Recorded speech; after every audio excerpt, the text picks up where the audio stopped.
Well, Tim Moss, how are I'm you? good, Wendy Stewart. How are you? I am just fine and dandy on this wonderful Wednesday, and welcome to If These Walls Could Talk, everybody. So great to Yeah. have you here. Hi.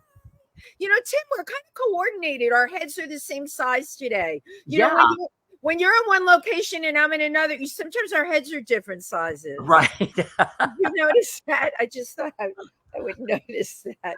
Oh my God. Well, it's really great to be here with Mm, everybody. It's springtime in New York, and my yes. God, the events have not stopped. Oh my God. And yesterday it was like 75 degrees here, which for New York is Gorgeous. was incredible. Yeah. Absolutely gorgeous. Last Thursday, you know what? This is the thing about living in New York. Two fabulous art shows. Chris Tanner hmm presented his work, Encrusted Jewels on Driftwood. Who does that, right? hmm Amazing pieces. And then giant panels using precious jewels.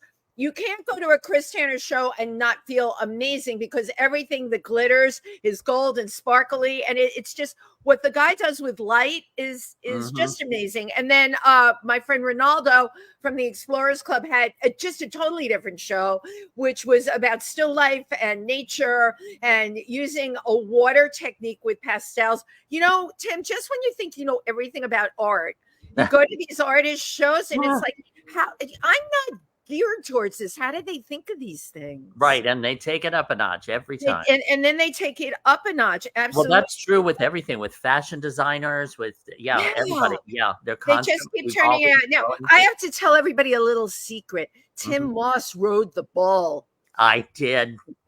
It wasn't turned on, but I rode the ball. Tim We went Moss. to a party. We had a ball at the Copacabana the other night. Oh my It God. was what was the name of it? It was the party. What was it? Uh, Something Cowboys so it was denim, diamonds, and disco. and disco. That's what it D, was. D, and D. It was, So and it's it's kind of cowboys. So everybody dressed up as cowboys, and we all went to the Copacabana and had a ball. And they had a mechanical bull, and I did get some pictures on it, but it was turned off. I know, but you know what you did? He cheated. He put Yes. up something where he did like these stop action slides. Yeah, where I'm going. Well, you know what? It made it actually look like you were riding the bull, Tim. So I Everybody thought I was. So I think right. I think you had people convinced that you were absolutely doing that. Last night, I have, and Tim knows, we have the most incredible friends that do drag, and there's Mhm. so much drag in New York, right? Drag is like everywhere. And last night I went to the reading of a wonderful new book. It's called Concrete and Glitter. The author is Alyssa Goodman. It is Mhm. actually the most concise book about the history of drag that I've Interesting. ever. She said initially it was 600 pages. I think now it's 400, and the print is small. I have to tell you. Um, I'm like, I'm going to need my magnifying glass for this Where one. was that at?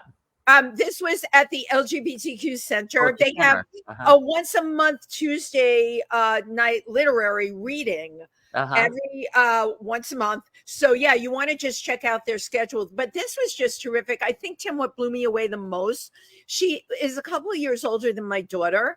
I'm like, Mhm. how do you know all of this? Right? Even her PowerPoint was every drag person. She did like the whole history. It's everybody that we've ever known or known about, from Uh-huh. like the smallest clubs that did drag. So you have to check out her book. It's called Concrete and Glitter. It's Alyssa Goodman. Please, Mhm. you'd absolutely love it.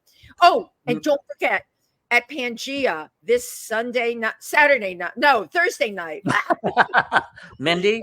the one and only Mindy Yep. Fraykin. You're I'll be going. there. I'll be You're there. Yeah. you're going. Yeah, Absolutely. and then Friday night, I'm going to be going to Charles Bush's Ibsen's Ghost that Yeah. closes this week, and you're going this weekend. Sunday night. I'm gonna go. I'm doing the last show. You're doing closing night, yeah. I'm doing So the I can't wait. closing I night. haven't seen him in a long time, but Charles Bush, he's just such a brilliant playwright and Right. And actor and drag persona, and he's just just brilliant. Let's just say it. He's yeah. brilliant. And I'm looking forward to his interpretation of Ibsen's Ghost. Yeah. And Now, Monday was a interesting day. Monday was the eclipse, oh my and God. I ventured up to Riverdale, up to my good friend Lori. Oh, Lori Lori. Kaplan. Yeah. Yeah, Yeah.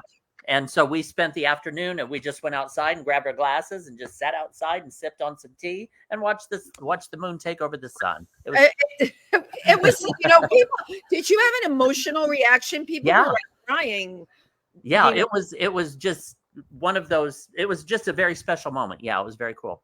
Wow. Yeah. And then, of course, I had the glasses. I've never seen anything like that in my entire life. But the thing that I picked up on earlier, I always find like the weird thing. It was that the eclipse was coming at like 11 o'clock in the morning. I was walking the dog, and that I could feel the heat of the sun on my body. And I'm like, no, this is not normal. This is weird. Oh my God. And Tim, we're forgetting to tell everyone we had an earthquake in New York last week. Forgot about that. We're not used to earthquakes. We had like a for real earthquake. Yeah. My apartment shook. Yeah, you were saying. Oh my God. My parrot was screaming her head off before it hit. You know what? Everybody must get a bird. And you're in LA where you're used to having like all these earthquakes all the time. Well, I'm here in New York, but yeah, Eva, our guest is in. Yeah, our guest is in. Yeah, and a lot of my friends are. Definitely get yourself a parrot. It'll do you in. You won't even. The difference between LA and New York also is we are built upward. We're all squished into one area and built up. Whereas, the houses they're not 14 stories or 80 stories like they are here. Right. And that's the scary part. I live on the top floor on the 6th floor of my building. And I was in the bathroom. I didn't hear nothing.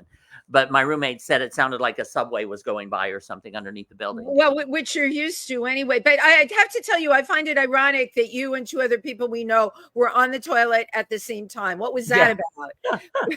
It was like maybe we caused it. Who knows? A harmonic convergence. At the same time, maybe you were the cause of it. Anyway, we are so excited to have on our guest today. She's here all the way from LA. Well, she didn't really come here in the biblical sense. She is here on a stream because she's in LA where it shakes, rattles, and rolls all the time. She empowers confidence through storytelling and fashion. She's a multifaceted British actress, model, blogger, and fashion professional, travel influencer, and she's getting ready to launch, and maybe at this point she has already launched the Discovery Pod, Acting, Fashion, and Health with Eve. She is an expert. Let's welcome her to our show. Eve Richards. Thank you for having me. Hello, Eve Richards. How are you? I'm wonderful. Thank you so much for having me today. I literally just got to LA like less than an hour or so ago. Oh my goodness. Yeah, so thank you for having me. Oh my gosh, that's like, I'm so glad your plane came in on time. Oh yes, I told Roger that if I didn't land on time, I'll have to do this flying. So he was like, yes, but luckily good weather. So thank you. Yes. Oh, well, it's great to have you. Where were you flying in from, Eve? Well, my family's in Boston, so I went to see family in Boston. I spent a few days in San Francisco. I've got family there, and then went to Boston as well to see family. Wow, that's great. Fabulous. Now, are you finding because of your new show, you're having to travel to different locations? We want to hear all about your new show. Thank you. Actually, the show launches next Thursday at 12 p.m. Pacific time, 3 p.m. New York time. I used to live in New York City, believe it or not. At one point where we're at. I love New York. So hearing you talk about New York was like, brings back memories. Love New York City. How is it we didn't even know you when you were living here? Tim, how did that happen? We know everybody. Yeah, right. I know, right? What a small world. It is a small world. Yes, but the show launches next week.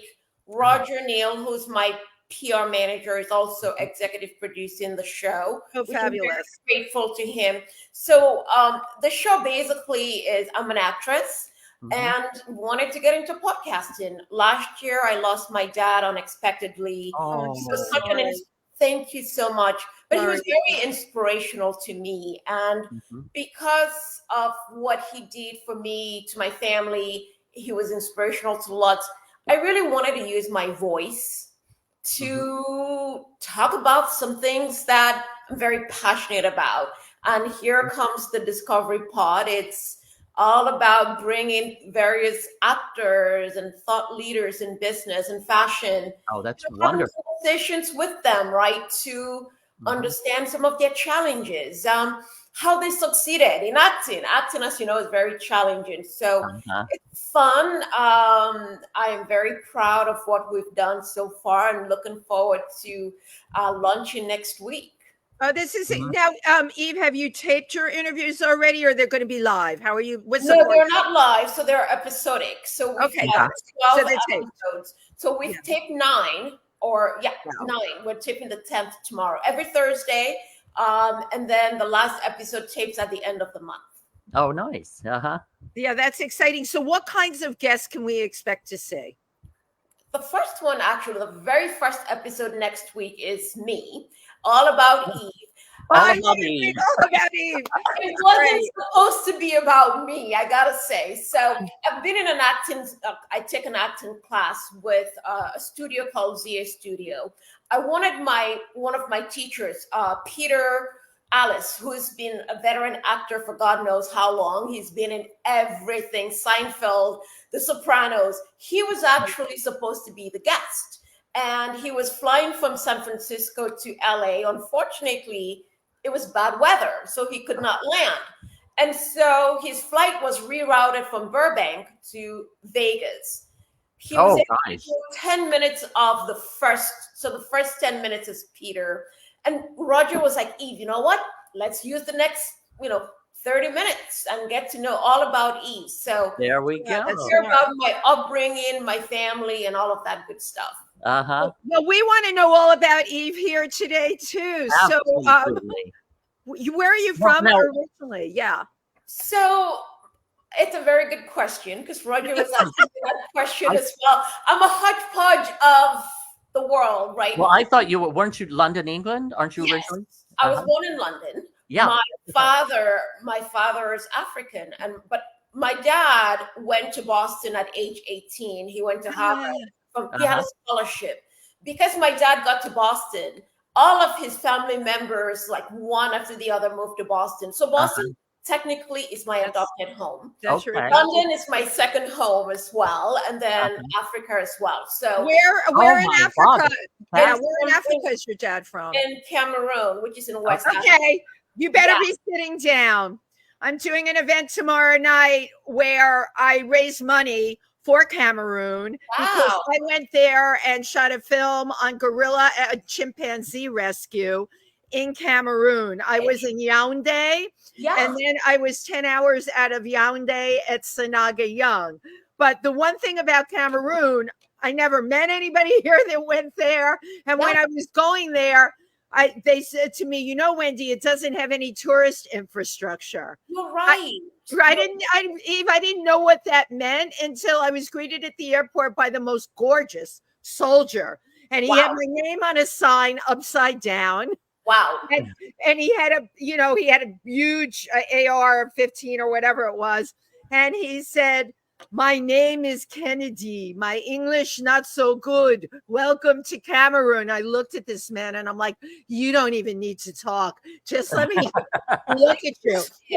The men are, Tim, handsome and delightful. And he was the person that got myself and my husband all over Cameroon along with the other soldiers. So I had soldiers with me the whole time. Nice. I have such a soft spot. I love that your family is from Cameroon. So there's the English side of it. My mom had, mixed hodgepodge of German, English, all of that. And then I've got family in New Zealand as well. So that's why I said I'm a product of the world. I love that. Quite a few different places. I went to high school in London, went to college in Boston, lived in New Zealand as well, grew up in New York City. Right out of college, I moved to New York City. I wanted to get into advertising, but ended up working with American Express on a contract basis down on 200 VC Street. Yeah. Relocated with American Express to San Francisco. Worked with them for a little bit. Worked with Macy's advertising. But I've always done acting. I started doing acting when I was a kid. However, my parents were both attorneys. My mom was a judge, my dad an attorney. Mm-hmm. My dad was like, "Nope, Eve, I don't want you to go." Yeah. Somehow he didn't want you. He did not want you to go into law. He probably didn't want. No, he just figured it's just, it's a tough industry, right? Yeah. And so when you have a young child and you're like, the rejection is hard. Even as an adult, it's a very difficult thing. And I think he just wanted me to have something stable, a stable career, which is not what I wanted to do. Right. Like a lawyer. How did you feel when you were working with American Express? Like you were ready to jump out of your skin? American Express was a great company to work for. Excellent brand. I worked with them. Yeah, it is great. So I traveled around. I remember celebrating American Express's 150th anniversary in Paris at the Louvre, right? I went. How about that? Tim just got back from Paris. How about that, Tim? Nice. Yeah. So I traveled to Hawaii. I went to Aspen. It was a great brand. But, after working with corporate America, I figured I really wanted to get back into the entertainment. Creative. Exactly. So I was missing something. And so here I am. Yeah, I hear that. Oh my God. Was it scary to put yourself out there after, you had I have other friends that have worked for American Express, great company to work for. You have all those perks and benefits. The paycheck is great and it's steady. Yes. Now you're jumping off of a cliff. Right? That's what you're doing. And you had it all like nice and cushy and cozy and everything. Because you're a creative person, right? You had to go live your truth. You jump off the cliff. What was that like for you initially? Oh gosh, that's a good question. It's tough. Mm-hmm. It's very difficult because one of the things that people always say is, "Oh, Eve, you're always impeccable." I've always liked fashion. So regardless of what I'm going through, I'm always going to look good, right? But it's very stressful. Am I going to get this gig? What's going to happen? It's a challenge, but I think if you're passionate about something, you've got strong family members who support you, that's all you need. And I'm very fortunate to have people around me who believe in me and they know I can do it. And I've been able to go out and do my thing. And it's not an easy thing because, again, it's paycheck. You never know when the next check is going to come. Right. But you gotta, just put yourself out there. And it's what I love to do. I'm passionate about this industry and it's got its perks and it's got a lot of disadvantages like anything else in the world. Yeah. Right. Yeah.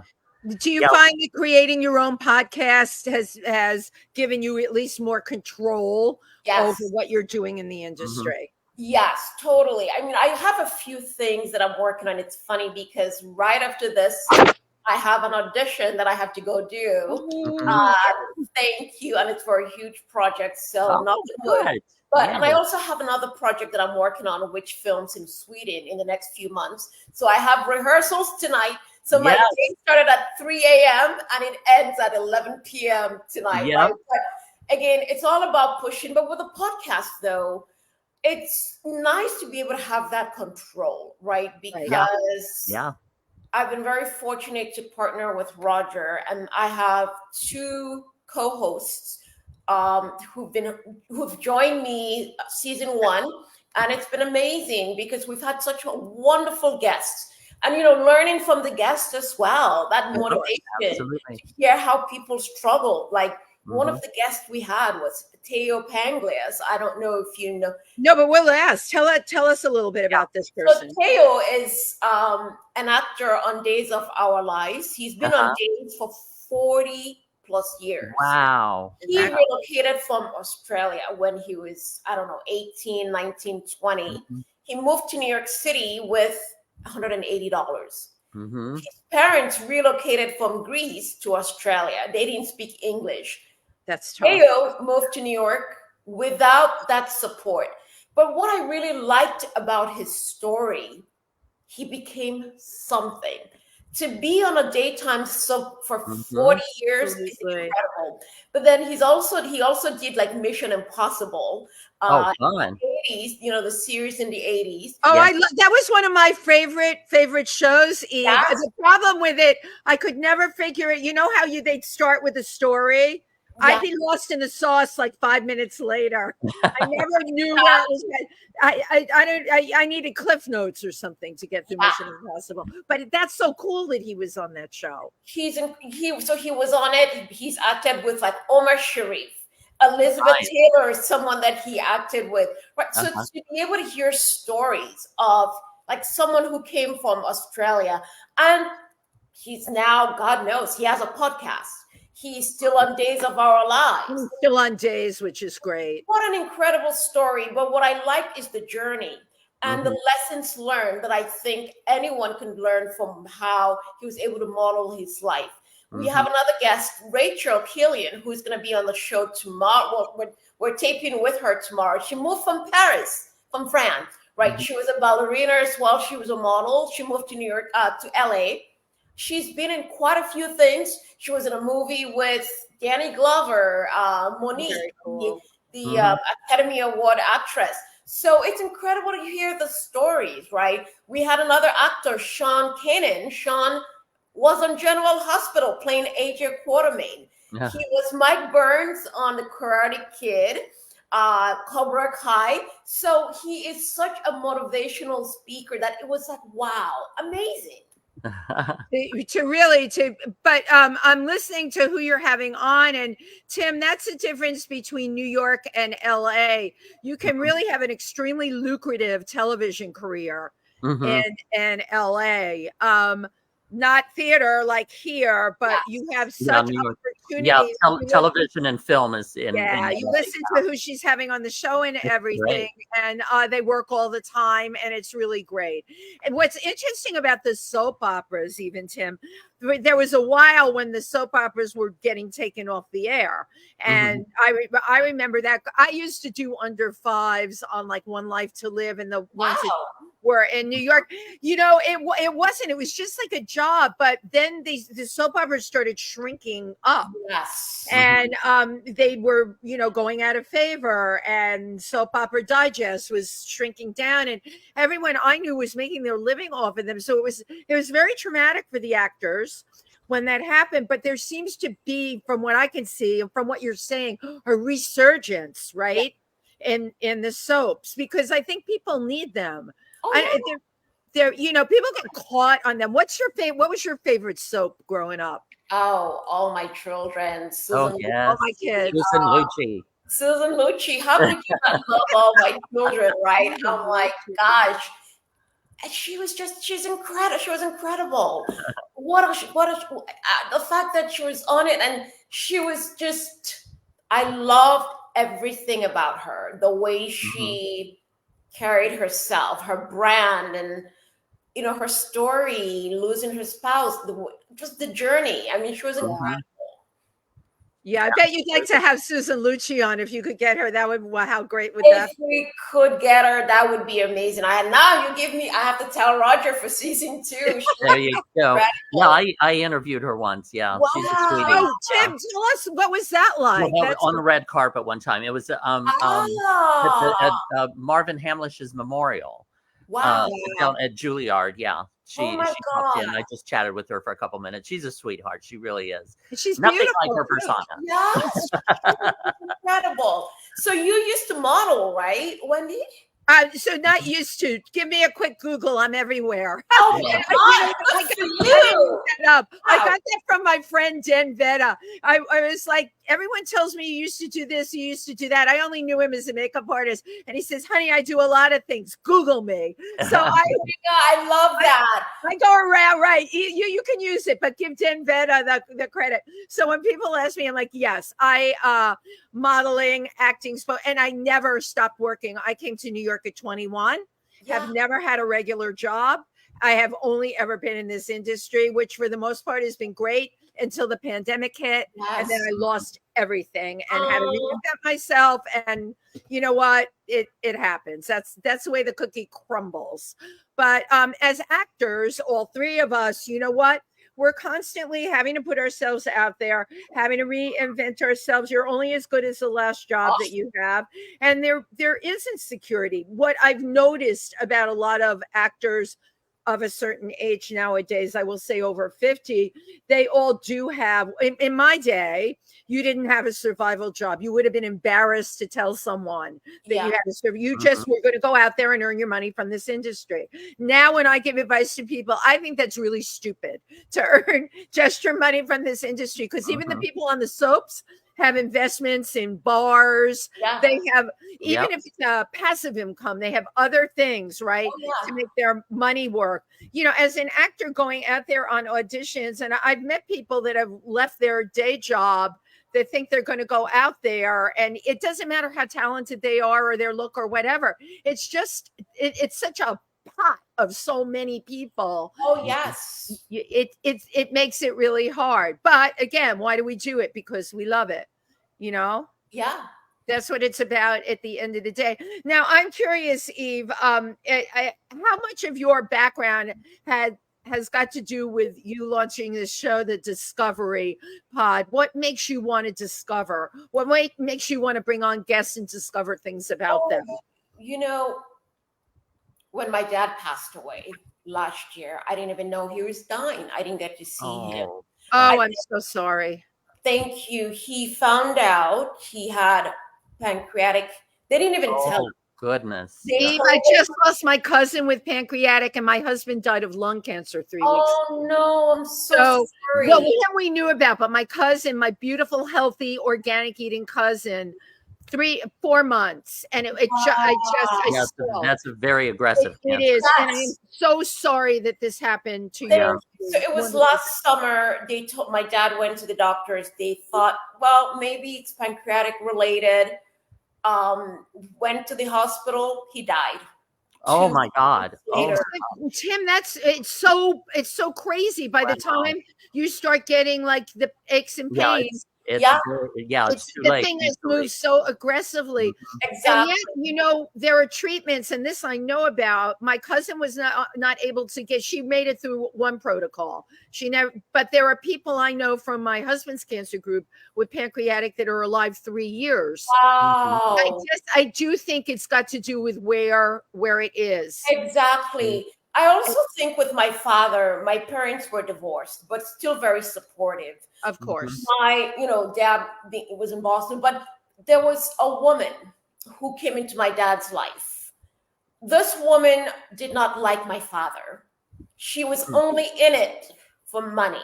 And I'm saying this because these are lessons that I learned. Right.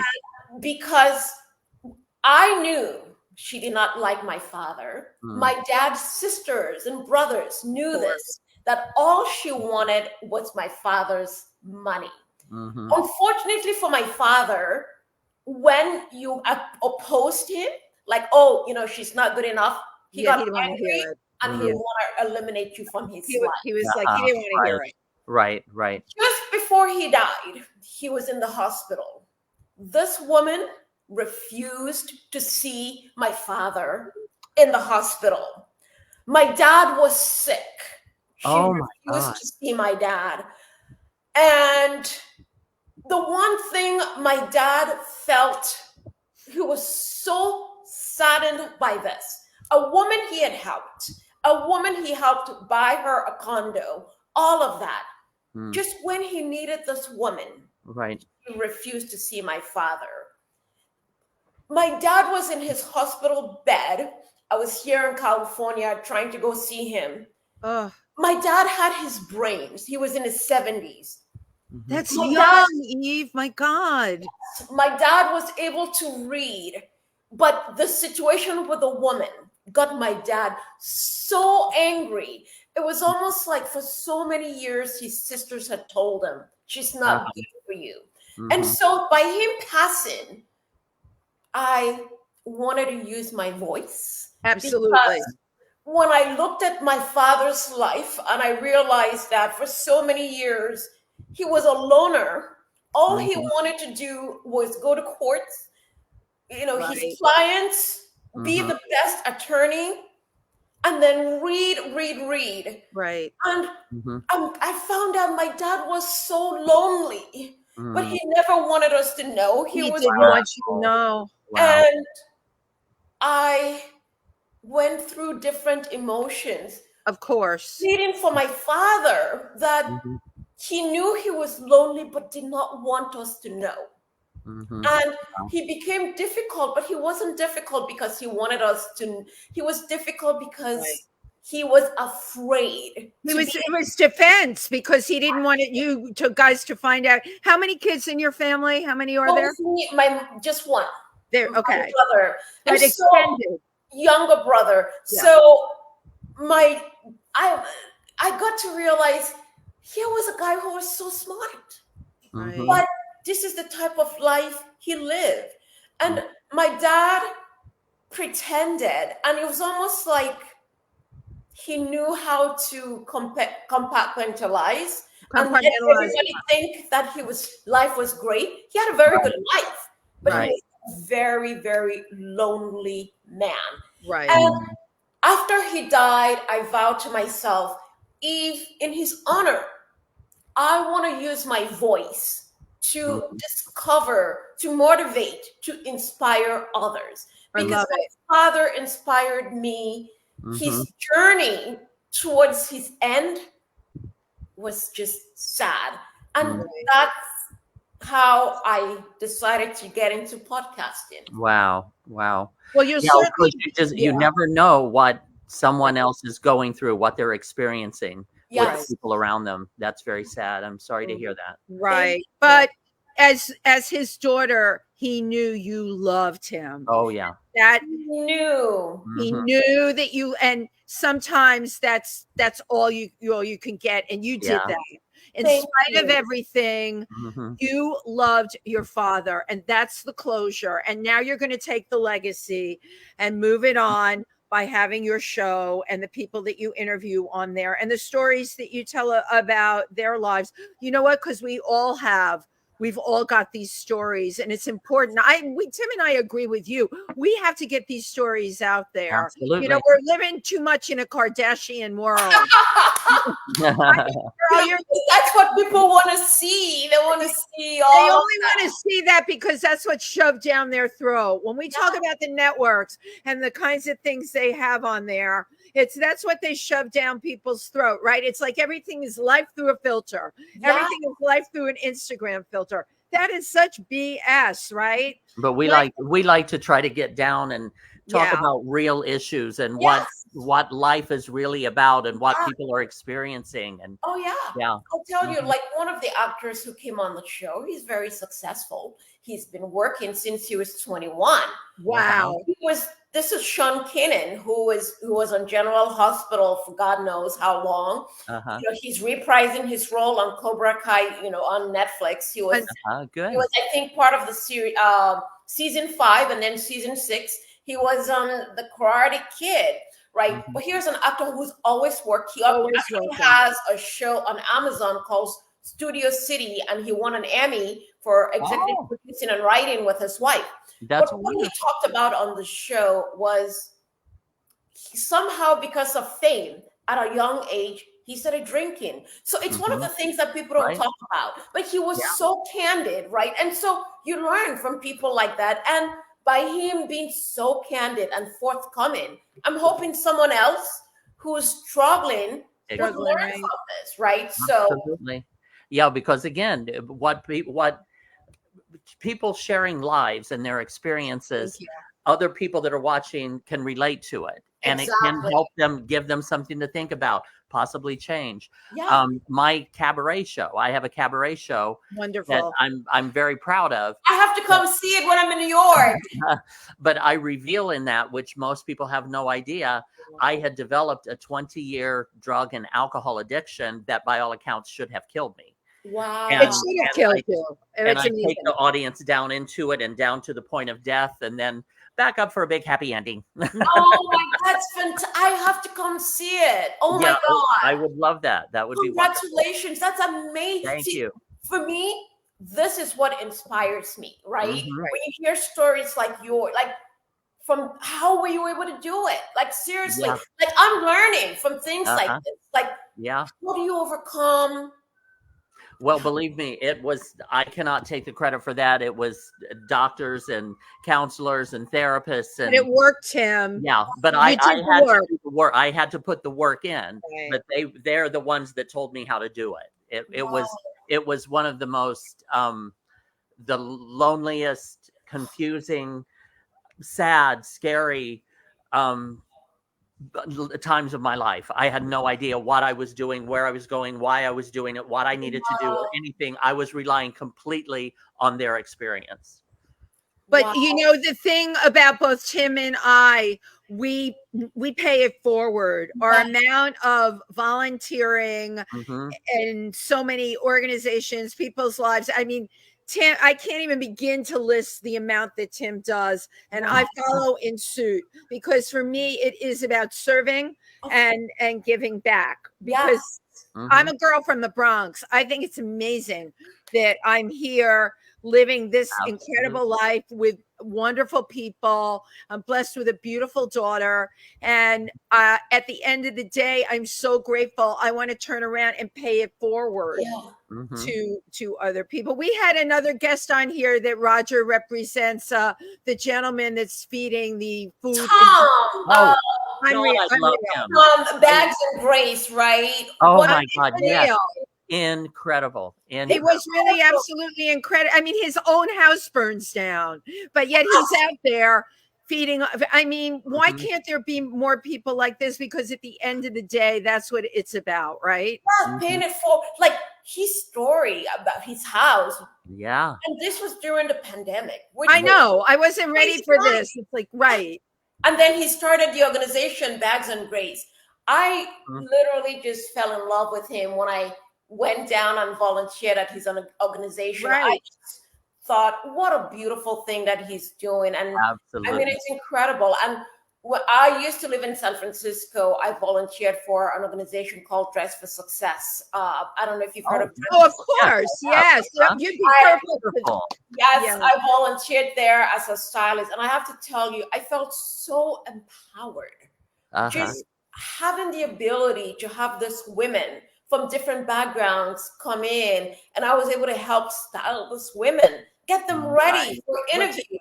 It was just incredible to see how the transformation, to see how someone comes in and then they're ready to go out and interview.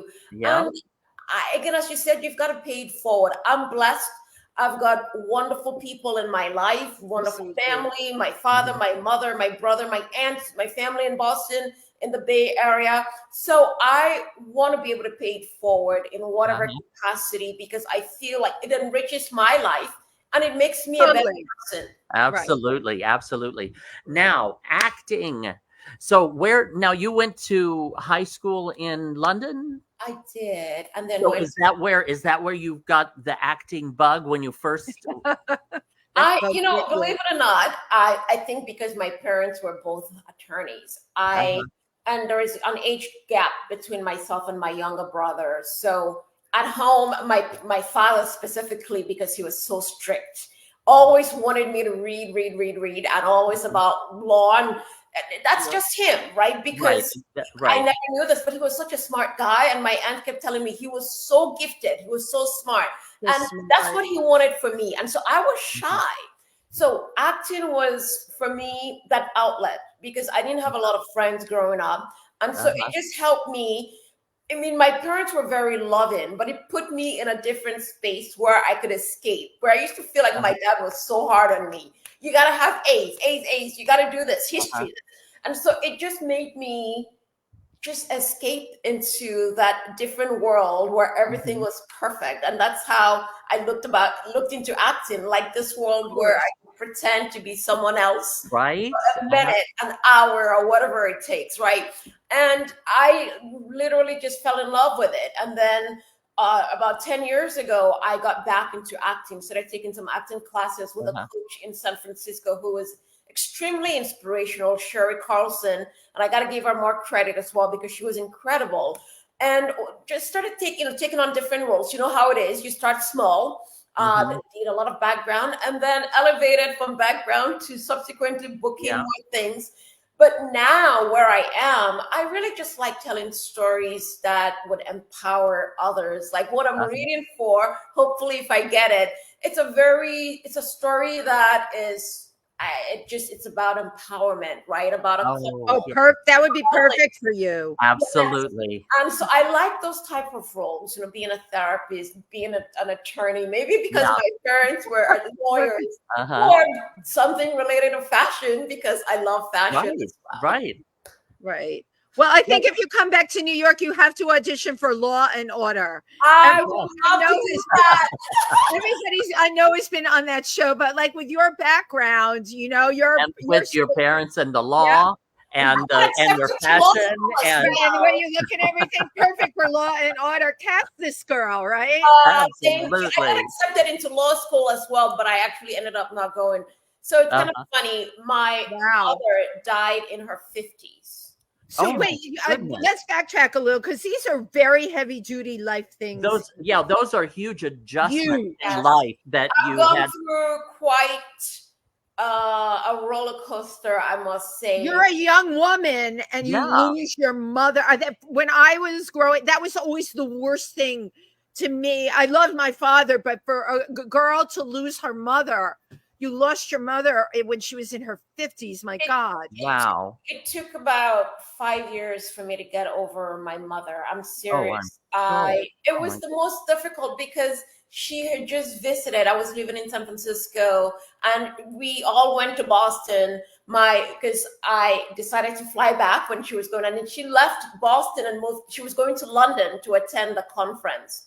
She died in London unexpectedly. And so I remember getting a phone call that my mom had passed away. And my suddenly you're not even prepared. I mean, my goodness.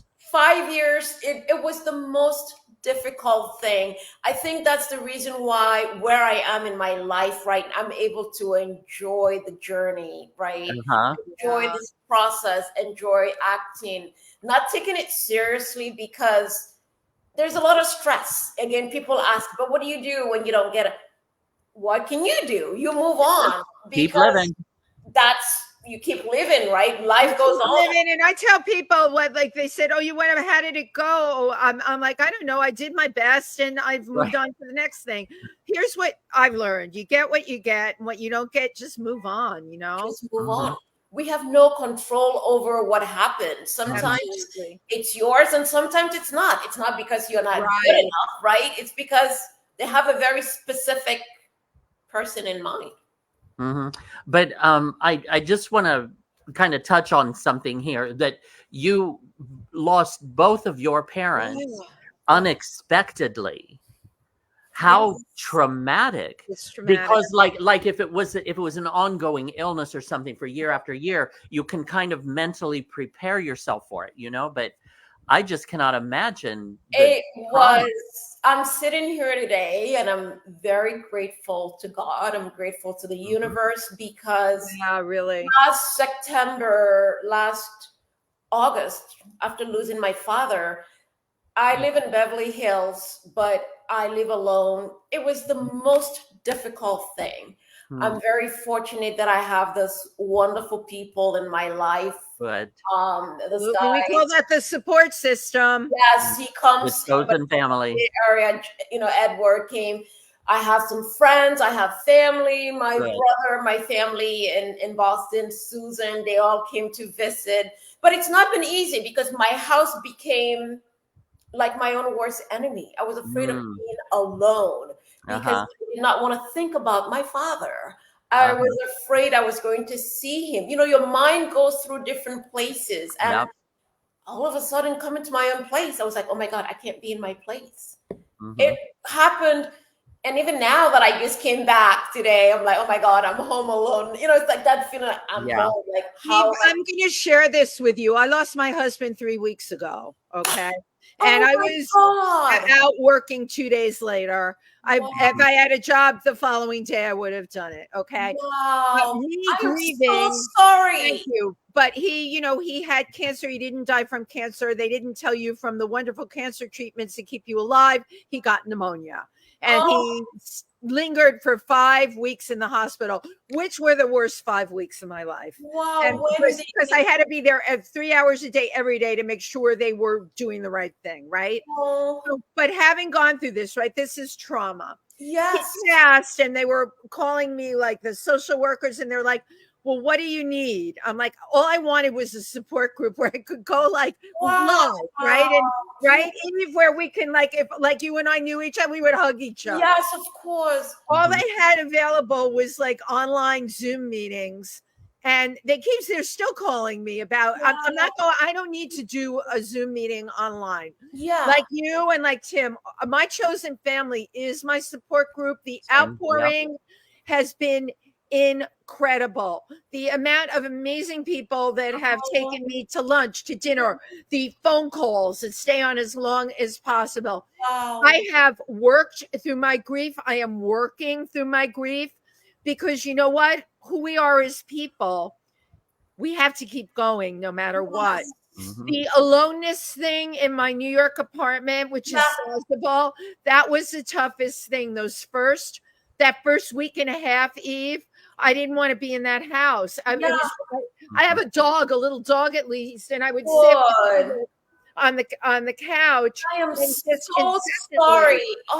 But you know how it is. You're alone in that house, and you just start making phone calls to friends and stuff, because it's so weird. You don't know whether the person that passed is going to pop up or it's irrational. Yes. It's totally irrational. But that's what you're feeling. And I can honestly say, thank God now where I'm at, it's almost a month. Yeah. I'm not feeling that anymore. I'm feeling good in my space. It's my space, and I'm feeling good in it. I am but again, so sorry. We don't deal with grief in our society, and that's Tim is shaking his head. My God, we deal with everything else. You can't find a live support group nowhere. I called over 60 places. Yeah. I could go to an AA meeting in a heartbeat. I actually thought of that, and I've never been in AA. I'm like, maybe I'll just go there and tell my story, and it's got nothing to do with, alcohol, but maybe I'll get a bunch of people in a room to listen to me and come and hug me. You're right. Because when I lost my mom, all the doctors kept saying was, we want to put you on this medication or this. I'm like, I don't need medication. It works for some, but it works for me, right? So I had to find alternative, methods like exercise and yoga and acupuncture. Those were the things that worked, not medication. So you're so right. But Wendy, 3 weeks ago, looking at you, you look incredible. I am so well, thank you. But you know what?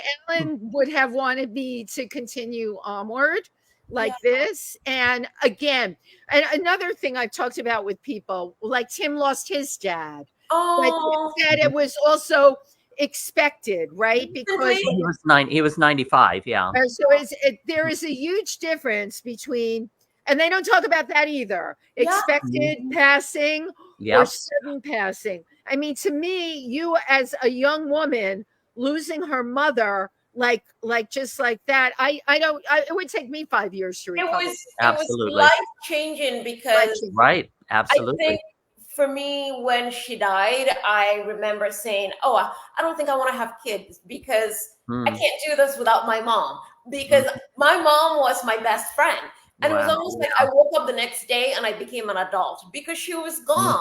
There was this void that people would not understand, how the doctors could not understand, but why are you going through this? I was in an airplane and I was so afraid of being in the bathroom because of the small space. I understand. Oh my God. And it's the shock that you were in shock. Well, with the loss of a parent or both parents, you go through an identity shift. Yeah. Right. Where, especially if you were close to your mother and now you relied on her, you could lean on her. All of a sudden, that's not there. Yeah. It's not there. It just, it takes a lot of adjusting and a lot of self-identity. My brother, my younger brother came to live with me. And at the time, here I am. My brother would try to go out. He was in college, but he took time off. He had to take time off from school because I could not be alone. And every time my brother went out, I would not sleep. I would stay awake, leave the lights on until my brother came back. So looking back, I realized my brother was grieving as well, but I was in such a bad place that I did not realize, because he's a guy, right? I did not understand it. And my brother is the type who is so quiet that he tried to mask. Keeps everything inside. Yeah, we keep it inside. Me. And looking back, I was like, wow. Eve was in such a bad place that I did not realize that he was going through something as well, right? So death is a very difficult thing. Yeah, it is the most difficult thing that we have to do. We have to live through. However, you are a survivor. Yes, survivor. Yes, we're you survivors. Are. Wendy is. Yes. And again, we grow from these painful experiences, both death and a lot of other things in career or everything else, like difficult things that happen are lessons for us that teach us to move on and become stronger. And especially as actors, right? We pull from these memories when we're creating characters. That's where it comes from. I don't know how a person can be an actor they call it technical actor, which means, they can really learn their lines or whatever. But I'm telling you, they will be lacking in performance if they don't have real life stuff to pull from. Of course. I mean, I think everything in life, or even relationships, right? Like when you're dating, someone tells you, this person, you get dumped. You learn from those, right? And you have to pull from those experiences, because I think that's what acting is all about. We're dealing with real life issues, right? Exactly. But it's basically learning to live that life. But these are real issues that people go through on a daily basis, and that's life. Life is very challenging, right? It's a very difficult thing. Oh, and I think now more, not for nothing, because I've been alive for a long time, but now more than ever. And I don't mean this just personally because of what I just went through. I mean, like, the news, it's like I really have to digest small amounts of it. But again, as living human beings and as performers, we need to be aware of what's going on. Right. I have to take that in small doses. Tim and I were talking about the eclipse. The thing I took from that, I watched all the news channels when it was over because they were running like up at Niagara Falls. I loved watching the joy and the emotion that people had. I had the funky glasses. I was here in New York. I was standing in front of my building with my neighbors. We were passing the glasses around. I can't remember when we had a moment like that. And that's what happened. I agree that we all came together as humans coming together to witness something that was bigger than we are. And I like that, because as you said, taking the news in little doses, because it's so depressing. It's about the red and the blue and politics. And they forget that we're all red, white, and blue. Right.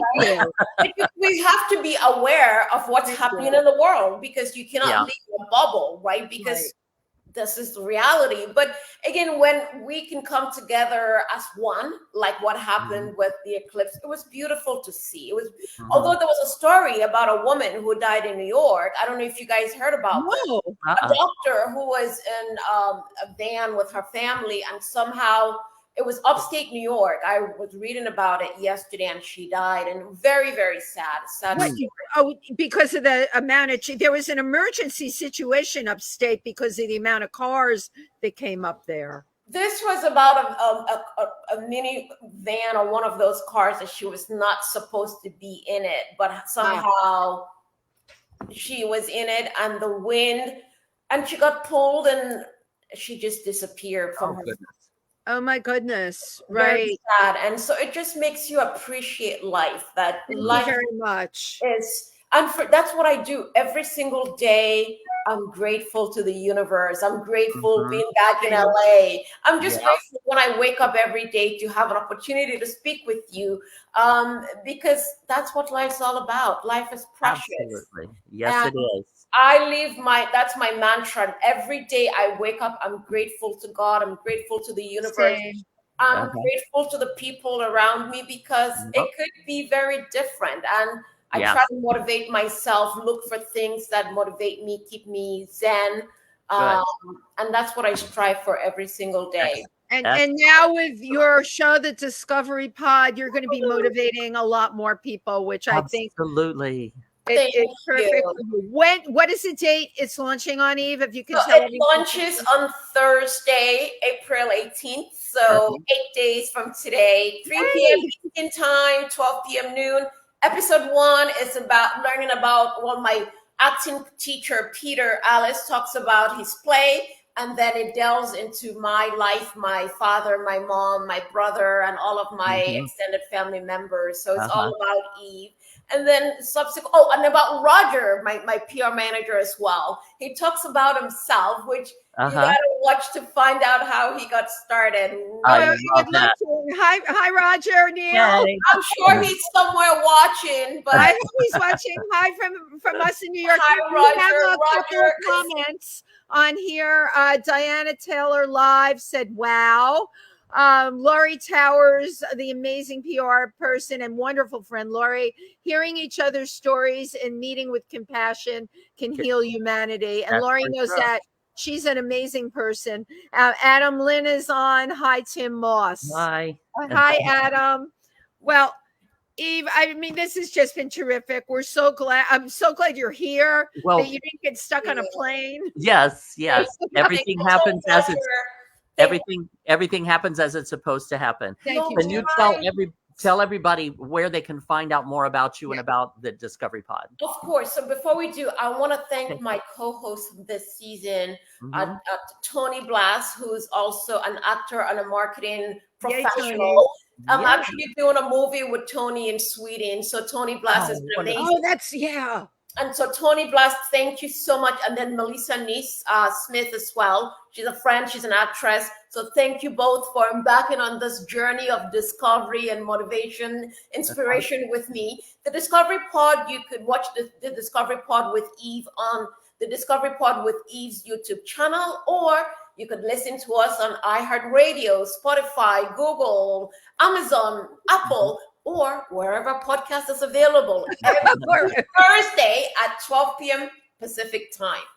Oh, and also for me, it'll be on YouTube also, right? It will be on YouTube. And it's not just for actors. It's not just for this. It's for anyone who wants to be inspired. It's for anyone who has a dream. It's for anyone who wants to feel inspired. Anyone who's passionate about starting something new. It's about learning and having that hope, believe in yourself. So it's all about motivating folks to go out and challenge yourself. Yes. Yes. Good. Roger has been incredible, and we're looking forward to season 2. Would love to have you both on season 2. We're there. I would love we're totally there. Yeah, we'd love to have you both. I mean, this has been so inspiring.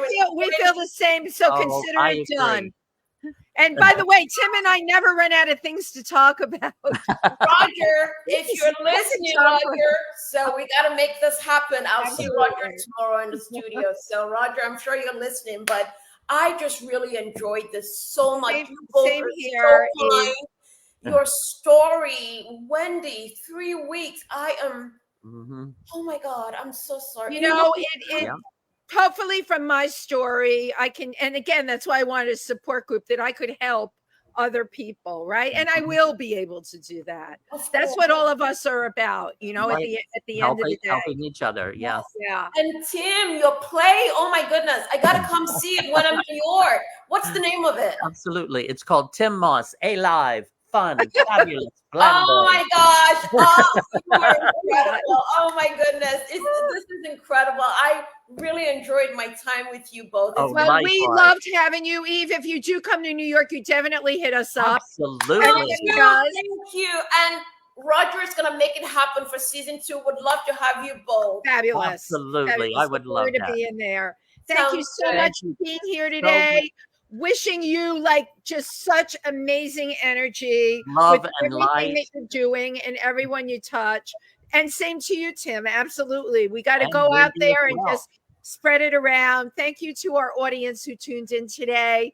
You are the best. And we will be back next week. Everybody have a good rest of week. Yes. Thank you, Eve Richards. Thank you. Thank you, Eve Richards.